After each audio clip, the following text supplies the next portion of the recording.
Bonjour pour cette nouvelle vidéo. Aujourd'hui, on est les reporters. Aujourd'hui, c'est nous qui allons filmer. Et c'est aujourd'hui nous qu'on va poser des questions comme des journalistes. On y va.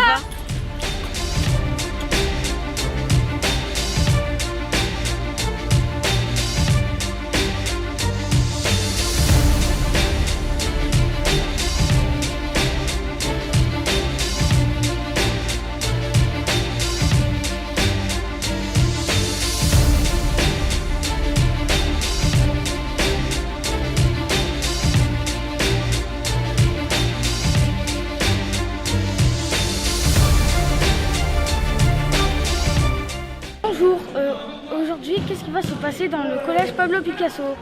Dans le cadre de la semaine olympique et paralympique, nous avons décidé de sensibiliser les élèves au handicap à travers différents sports.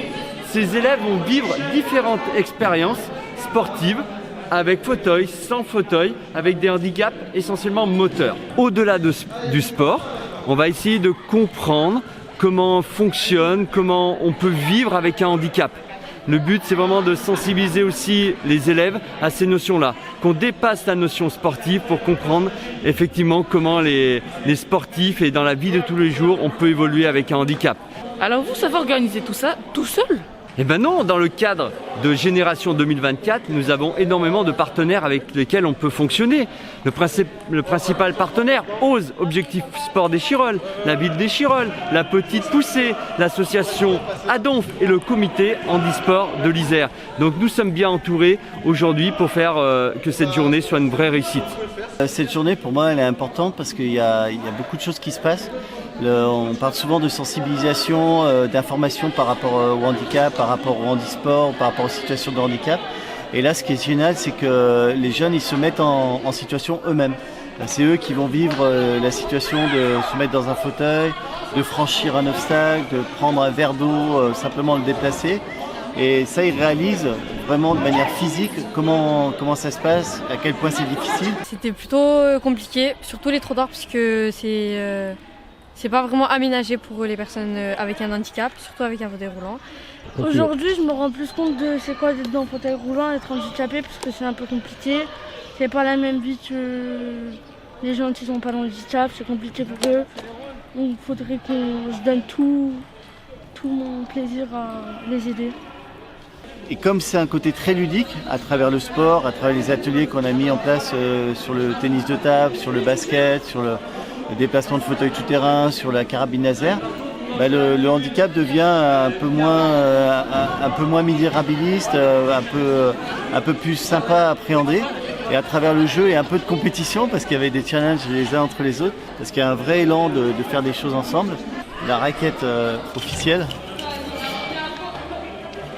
en carbone, super légère en carbone, et ça super pourri. C'est des gamins des favelas qui me l'ont offert. Elle vient de Rio, donc c'est pas le même niveau.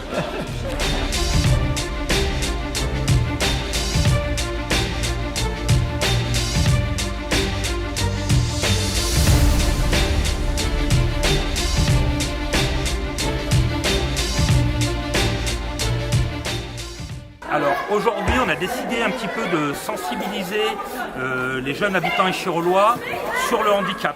Donc voilà, avec un format sportif parce que ça nous a semblé plus ludique et plus accessible, voilà, notamment en termes de motivation, etc.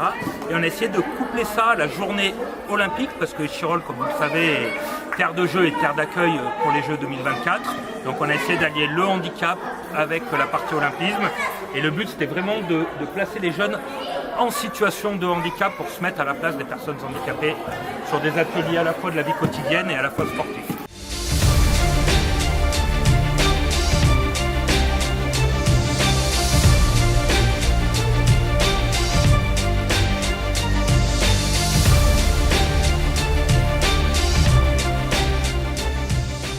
Pourquoi tu es venu ici aujourd'hui? Parce qu'on m'a appelé, on m'a dit c'est pour l'handicap sport et je suis venue parce que je trouvais ça intéressant. On fait une après-midi handisport avec les jeunes d'Échirolles. Pour l'instant, j'ai fait du foot allongé, les yeux bandés à la main. J'ai fait un quiz et j'ai tiré à la carabine. Et ça t'a apporté quoi aujourd'hui de venir ici? De voir différents sports avec les handicaps. Par exemple, là-bas, il y avait un stand de tir avec une bonne vision. On ne voyait pas exactement les cibles de tout ça.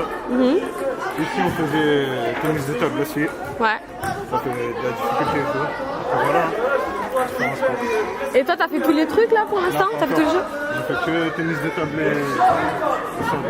Et est-ce que grâce à ces jeux, tu peux voir comment les handicapés ils vivent difficilement? J'ai galère avec les chefs. C'est plus dur de vivre avec? Ouais, c'est plus dur. Et donc est-ce que grâce à ça, tu les comprends mieux? Oui, on n'avait pas la même vision. Oui, j'ai bien aimé, mais il faut continuer les activités pour encore mieux aimer. Et ça va m'apporter que les handicapés, on se met dans la peau des handicapés. Et est-ce que tu comprends mieux comment les handicapés ils vivent tous les jours? Et ça te touche? Oui, ça me touche.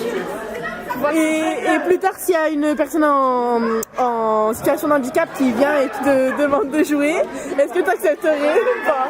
Avec grand plaisir, je viens.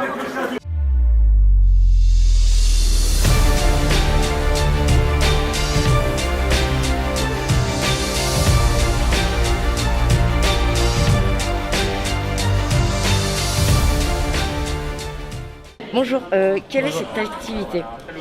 C'est le ping-pong. Ping-pong en fauteuil. Exactement. Et comment on fait pour jouer en fauteuil roulant? En fait, c'est simple. Sur cet atelier-là, en fait, à chaque fois, on les fait débuter debout, comme s'ils jouaient normal, et tout doucement, on rajoute des variantes. Donc, on va les mettre sur une chaise, on va mettre la main dans la poche, des fois, on va fermer l'œil. Merci. Merci à toi, c'est gentil. Super.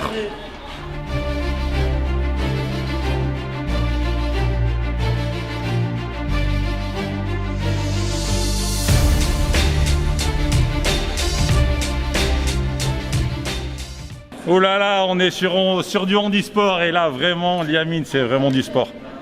On passe 10-12 minutes sur l'atelier handisport et à chaque fin d'atelier, la transformation des jeunes sur la pratique en fauteuil, c'est vraiment génial parce qu'ils en redemandent à la fin. Au départ, ils sont très perplexes et dans l'interrogation.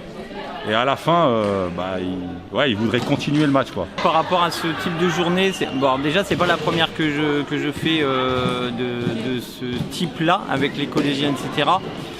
Et je pense en fait qu'elle permet en fait de s'apercevoir à quel point notre jeunesse en fait est en retard sur la connaissance du handicap et de la différence. On a, je pense, un système éducatif qui est très bien. Mais au niveau de cette connaissance de l'autre et de la différence, je pense que par contre on est très en retard par rapport à d'autres pays comme les pays nordiques.